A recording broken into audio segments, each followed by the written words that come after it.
रामायण। मैं काल हूं। महाबली हनुमान देवी सीता को शीघ्र मुक्ति का आश्वासन देकर चलने को तैयार हुए, किंतु उसी समय उन्हें लगा कि जिस प्रकार वो प्रभु श्री राम से मुद्रिका लेकर आए थे, उसी प्रकार माता सीता से भी कोई निशानी ले। बड़ी सोच विचार के बाद उन्होंने माता सीता से कहा, माते, यदि आप उचित समझें तो प्रभु श्री राम की तरह आप भी कोई निशानी मुझे दें, जिससे मैं प्रभु को विश्वास दिला सकूं कि मुझे आपके पावन दर्शन हुए। आप चुप क्यों हो गई माते? क्या मैंने कुछ अनुचित कह दिया? नहीं हनुमान, मैं स्वयं ये सोच रही थी, पर क्या दूं? मेरे पास कुछ भी शेष नहीं है। ऐसा ना कहें माते, क्या नहीं है आपके पास? अरे हाँ, ये चूड़ामणि तो है। स्वामी इसे देखते ही पहचान लेंगे। ये लो हनुमान। जय श्री राम।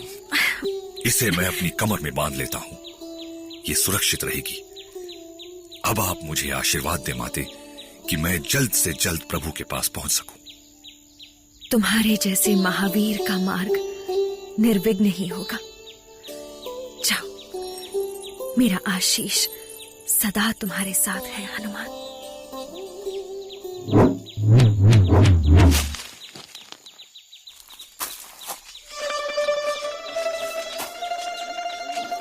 अरे, यहां तो बहुत सारे राक्षस हैं। मुझे इनकी वीरता की परीक्षा लेनी चाहिए। प्रभु को बताना भी तो होगा कि राक्षस कितने शक्तिशाली हैं। किंतु ये परीक्षा लूं कैसे? यदि मैं इस वाटिका को उजाड़ दूं, तो ये सब मुझे पकड़ने अवश्य आएंगे। जय श्री राम। अरे, ये कौन है? देखते क्या हो, रोको उसे। वानर, तेरा ये दुस्साहस! मैं तो बड़े प्रेम से फल खा रहा हूँ, मुझे क्यों रोक रहे हो भाई? हा? इसे तो हंसी सूझ रही है। घेर लो इसे। मेरे को लंकेश को सूचना दो। जल्दी करो, जल्दी।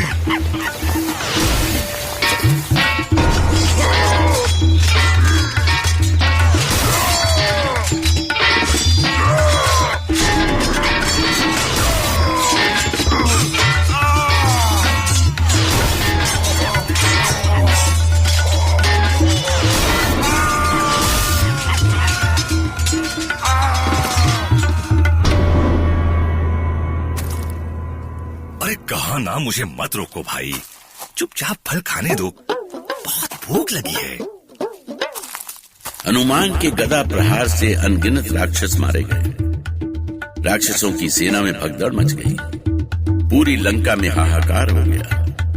महाबली हनुमान ने राक्षसों की शक्ति का अनुमान तो लगा लिया, किंतु अभी रावण की शक्ति का अनुमान लगाना शेष था। इसलिए उन्होंने अशोक वाटिका में ऐसा उत्पात मचाया कि स्वयं लंकापति रावण उनसे मिलने को व्याकुल हो उठे।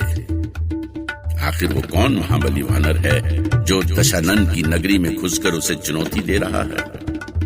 महावीर हनुमान को भला कौन सा बंधन बांध सकता था? ये तो तभी हो सकता था जब वो स्वयं ही बंधकर लंकेश्वर के दरबार में पहुंच जाए। लंकापति की जय। हमारे वीर उस महाबली वानर को बंदी बनाकर ला रहे हैं।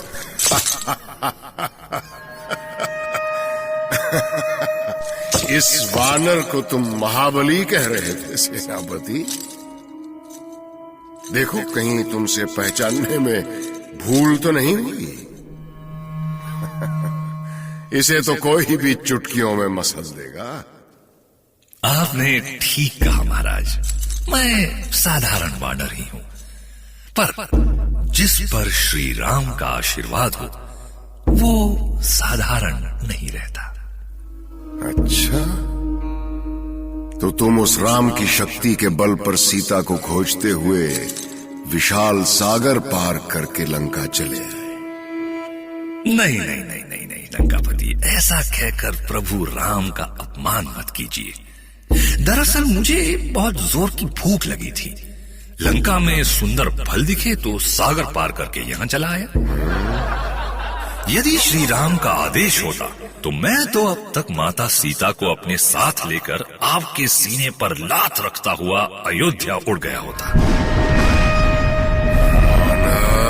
अरे अरे अरे लंकाधिपति, आप तो इतना ही सुनकर भय से कांपने लगे।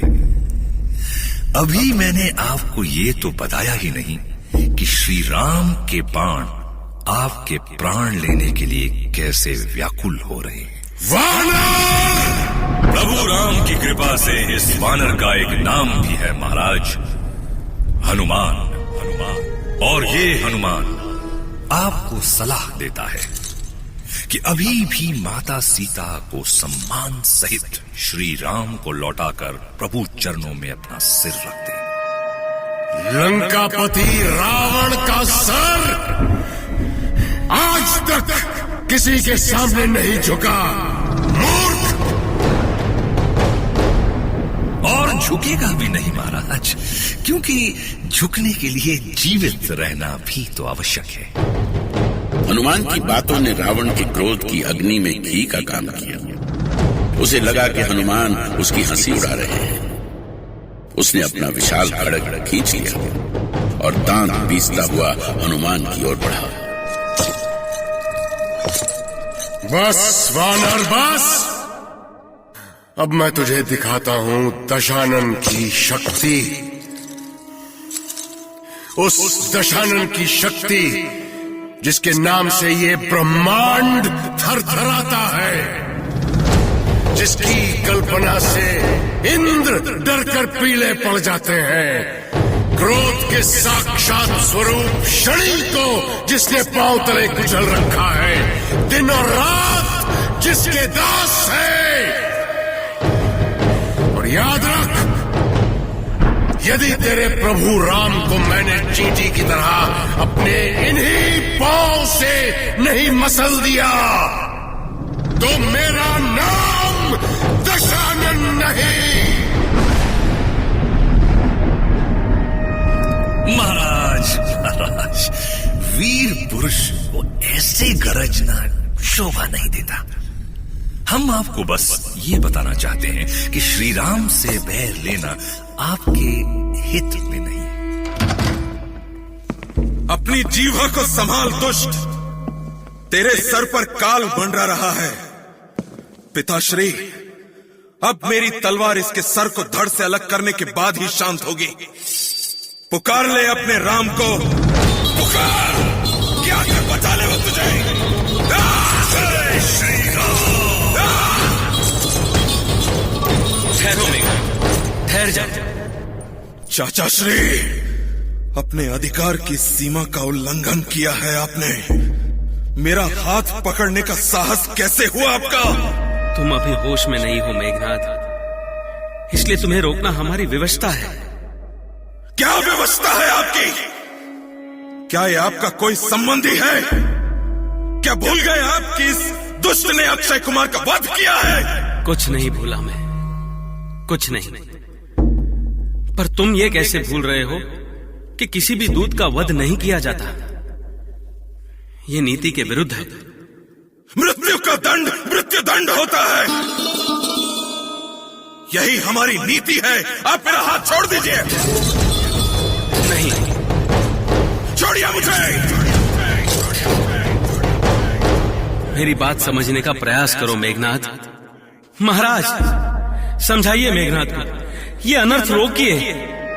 शांत मेघनाथ, शांत हो जाओ। नहीं पिताश्री, मुझे छोड़िए चाचाश्री। मेघनाथ, हम इसे कोई दूसरा दंड देंगे, और वो दंड मृत्यु से भी भयावह होगा।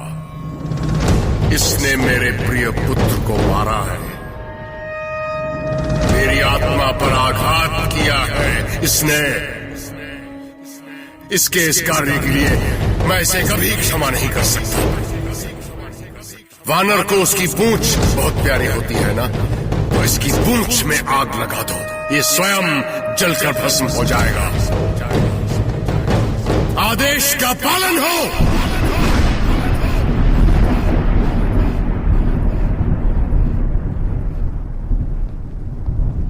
महारानी, महारानी, महारानी मंदोदरी, क्या हुआ? तुम ऐसे भागते हुए क्यों आ रही हो? क्या फिर कोई अशुभ सूचना मिली है? महारानी, राजकुमार मेघनाद उस उत्पाती वानर को बंदी बनाकर द्वार में ले आए थे। फिर क्या हुआ? महाराज ने उस वानर को ऐसा दंड दिया है कि वो जीते जी मर जाएगा। कैसा दंड? उसकी पूंछ में आग लगाने का दंड। पर जाने कैसी उसकी पूंछ लंबी ही होती जा रही है और रुई और ढेरों ढेर कपड़े उसकी पूंछ में बांधे जा रहे हैं। उसकी दुर्दशा देखने के लिए महल के आसपास आंखें फाड़े लोगों की भीड़ इकट्ठी हो गई है। इससे क्या मेरा कुमार जीवित हो जाएगा? क्या लौट आएगा मेरा कुमार? इतना कुछ हो जाने के बाद भी महाराज भूल पर भूल किए जा रहे हैं। मंदोदरी को रावण द्वारा हनुमान को दंड देना ठीक नहीं लगा, किंतु लंका के राक्षस खुश थे। राक्षसों ने हनुमान की पूंछ पर तेल डाल दिया, फिर सबने मिलकर पूंछ में आग लगा दी। अग्नि की भयानक लपटें आकाश छूने लगी। हनुमान बिना किसी चिंता के उछलते कूदते इधर उधर दौड़ने भागने लगे। राम